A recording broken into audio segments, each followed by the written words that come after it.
Greetings and welcome to Flypoet Entertainment Studios. My name is John Hensley. I'm the executive producer here at Flypoet Entertainment, a company I started in 2000 with a goal to elevate and amplify spoken word as a genre.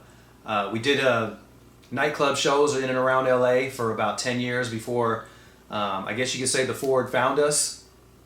And we started with our Summer Classic at that point, where we took it out of the nightclubs and out into the Ford Theater, and it was a really strong success for 9 years running. This would have been our 10th had it not been for the pandemic.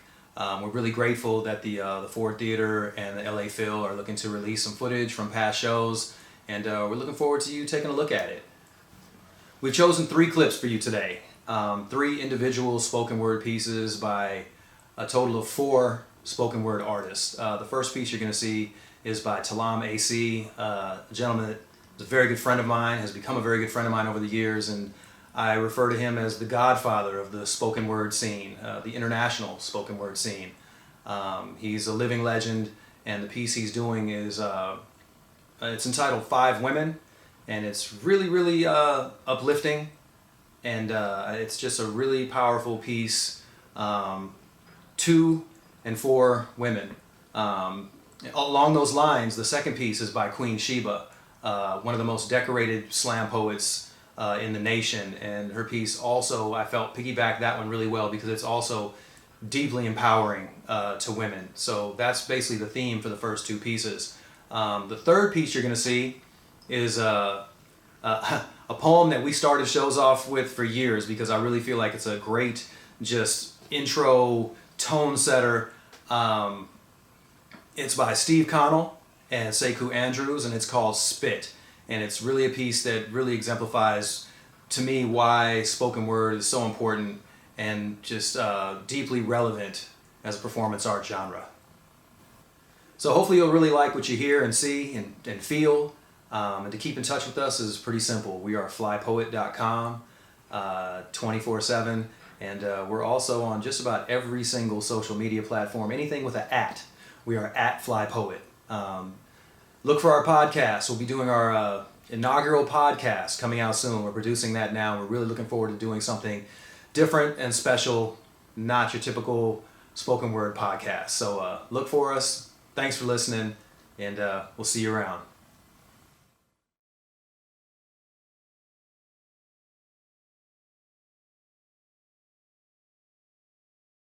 He drove a country mile just to come to the Ford to rock for you at the Flypoet Summer Classic. Ladies and gentlemen, put your hands together. He's a bad man. Give it up in advance for Talam AC.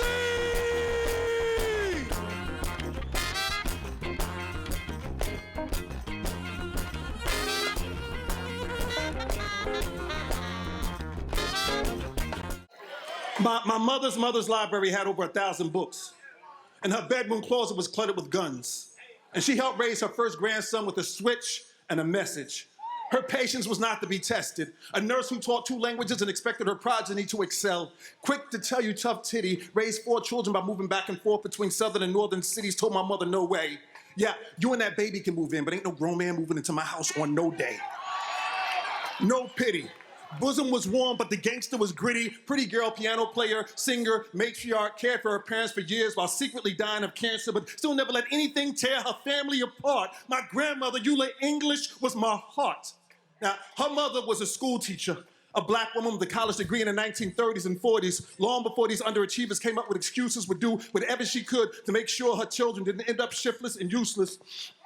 Use candy bars to motivate the children in the neighborhood to study the Bible because she believed that that was where the truth is. Ruthless when disrespected, connected nouns and verbs to put your self-concept in check, could be expected to rip your ego apart. Named after a city in Texas, my great-grandmother, Galvesta McNeil, was my heart. And her mother was a rider. Type to show up inside her son-in-law's living room, just take over, tell him, look, I'm like a general, and I raised my daughter to only roll with soldiers. Born in 1882, transcended 3 years before my start, famous for lighting cigarettes and putting men in their places.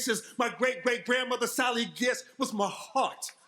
And my father's mother was a social worker, a black woman with a college degree in the 1950s, who bought a house for her siblings and her parents and raised her 2 sons to either get educated or get busy. Told my mother, if somebody steps to my grandson and gets knocked out, never punish him if he gets suspended. Just ask him how to start. My maternal grandmother, Flora AC, was my heart. And my mother is a black nationalist with a master's degree in mathematics who's been programming computers since long before they had keyboards. I'm talking punch cards. And she never cared about my rough housing in the street, but if I ever disrespected her, I got punched. Hard. And hit with switches till I blacked out like the computer glitches. And if I came home with B's, she would make me study more to ensure I get the picture like tons of megapixels. She developed me to be sharp. Still my favorite person in the world. My mother, Jacqueline, the AC, is my heart. I'm a father to my son, and I've been one since the beginning, but every advantage I've ever given him has been the product of 5 women. See,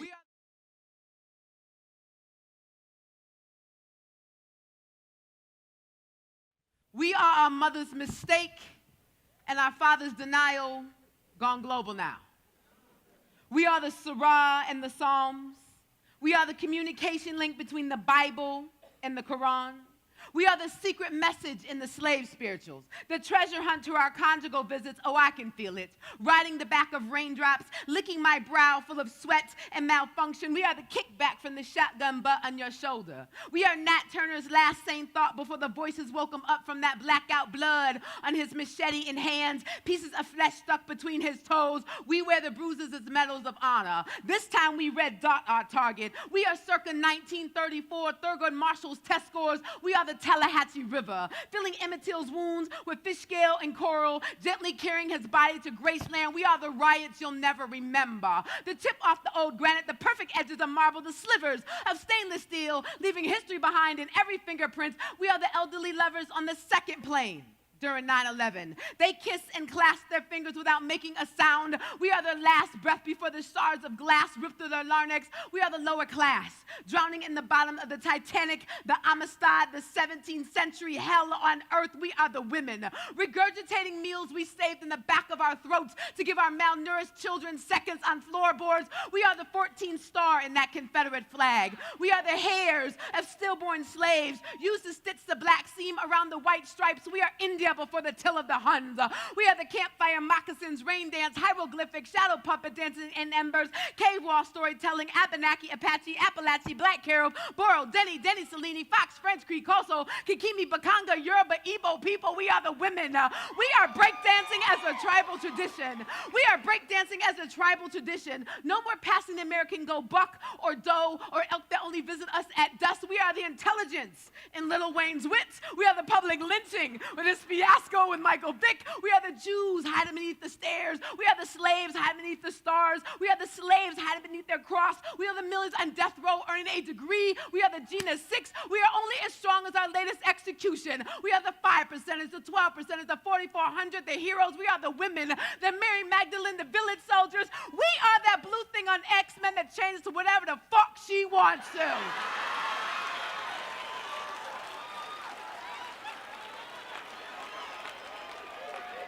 We are the keep your head up when we've been demoted to wifey and shouty every 12 minutes on 8 different stations. We are the chicken frying, whole meal making Sunday through Thursday. We ask our men before we accuse them of cheating, but that was a shout out to y'all, brothers. We ask our men before we accuse them of cheating, bounce a newborn on our hip, boil a bottle, balance our checkbook, check our emails, MySpace, Blackberries, correct homework, check homework, find the Forge You Park card, counsel about safe sex to our teenager after finding condoms in what they thought was a hiding place, when nothing in a woman's house is a hiding place. Little do they know, we were 16 once. Get dressed, get them dressed, fix their ponytails, explain to a middle child that a free lunch card doesn't mean you're poor. It means you're saving up to be rich. We are the women. This is not vote or die. This is run into the voting houses and graffiti the walls, ransack their ballots and Xerox our democracy 1,482 times per inmate, and flip the bird to the Kinko's attendant waiting behind the counter to collect on paper owed to us. So find, search, dream, thrust your arms out of socket and have a presence. Because Gandhi's message is not a mantra, but a warning. Be the change you want to see in the world because no one else is coming. They've lost our addresses. We don't live close enough to the sponsors to be on MapQuest. We'll have to MacGyver our way with a paperclip, an old shoe, and a battery because God will give you the gifts. God will give you the gift, but you'll never know what it is unless you open it.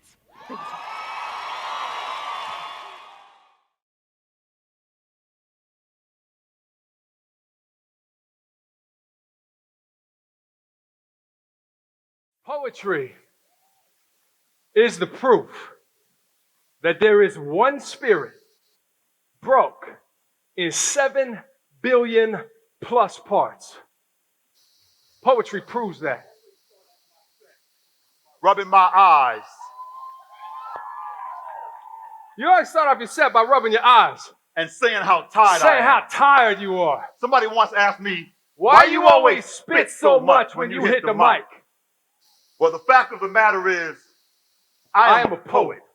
So my eyes are perpetually burning and bloodshot because it is my job to stare into the center of the sun until I singe the edges of my retina and my pupils bleed so that when I spit, you are no longer able to see the monsters that haunted you. Poetry is the proof that there is one spirit broke in 7 billion plus parts. Poetry proves that. Poetry proves that we walk connected. So every time you hit around the streets of LA empathizing with pumpkins that have been scraped clean out, read a poem. Yeah. And once you get done proper by Pablo, Langston, Cummings, Williams, Walton, Lorca. And once you get done proper by Sonia, Sandra, Maya, Mary, Nikki, Gwendolyn, Carolyn, Joy. Read a poem. And once you get knocked clean sideways by some cat you never heard speaking tongues you can't relate to, translated word by word, then you'll know the poetry lies deeper than the enamel on your teeth. Oh, shit, it's deeper than that. Come on, man. Come on. It's not simply the root. It's deeper than that. The nerve. It's deeper than that. The underneath. It is both devouring with hunger like life was a midnight snack and the bite mark on your vocal cords from when life bites back. And once you taste that shit, then you'll know that poetry is the hearkening back to ancient. The blending back of a billion parts. It is the sharing of our cultures. It is the swelling of our hearts. It is the secret you can't tell me. Spoke from someone else's tongue.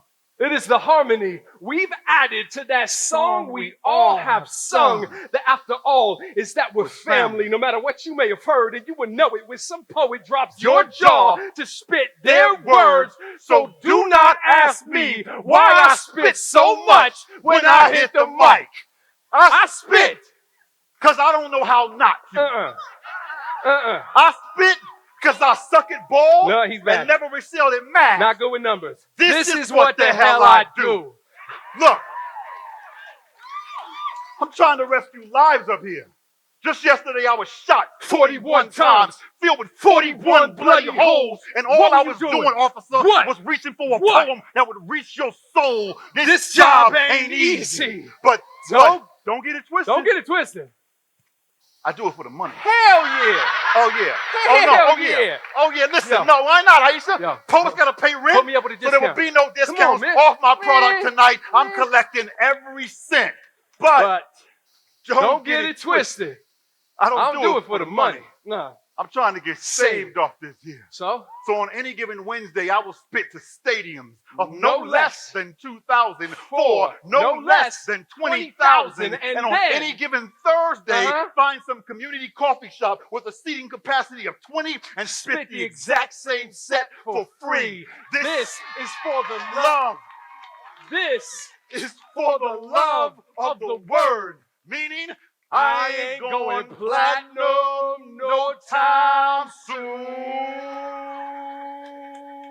I done blown up and withered away, blown up and withered away, blown up and withered away so many times in this industry that my words have stretch marks. Yet I continue to spit. Because the baddest poets I know, they broke up into two groups. Which one? The barely born. What else? And the long since gone. And that means that ghost got my nerves wrapped up like myelin do and hum in my bones like marrow. Because Pablo Neruda said, if poverty drives away your golden shoes, let it not take away your laughter, which is my life's bread. And I felt that shit. Right? Right? Woo! Okay. And Maya Angelou? What'd she say? She said, as if speaking to me through my girlfriend's eyes, your voice like fists tight in your throat, jab ceaselessly at phantoms in the room. Oh, and I felt that shit. And Tupac. What Pac say? Oh, Pac? What Pac say? He Come on. said, the only thing I fear in death is It's reincarnation. I got the heart of a soldier and the brain to teach a whole nation. And I felt that shit. And ladies and gentlemen, Sekou Andrews says, yo, whether I'm on HBO, on Flypoet, or on 3rd Street Promenade, I spit for the ones who hunger for it like it's Ramadan. That's God's instructions were, before you die, you give me one masterpiece. Do not make me regret you. That is all that I ask of thee. I spit because sometimes at night, the words they chase after me. I spit because the poet staying silent is blasphemy.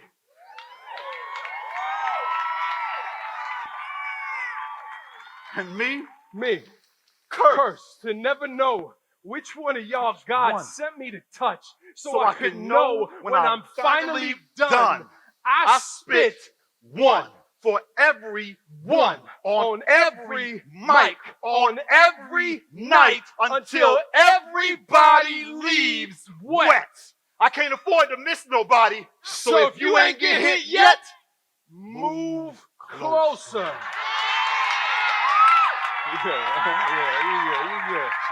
All up in here. All up in here. And remember, when you come to this Flypoet stage, when you come to any spoken word stage, you must arrive here naked, but bring with you everything you have ever covered yourself with. Bring your apprehensions and your inhibitions. Bring your security blankets and your monsters. Bring what? Your drink from the audience, Thank you very much. Bring your pride and your predators.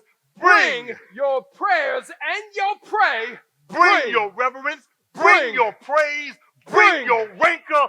Bring your rage. But most importantly, if you happen to be sitting at the front of the stage and Steve Connell or Sekou Andrews gets the chance to blaze, you better bring a motherfucking raincoat, because I will spit.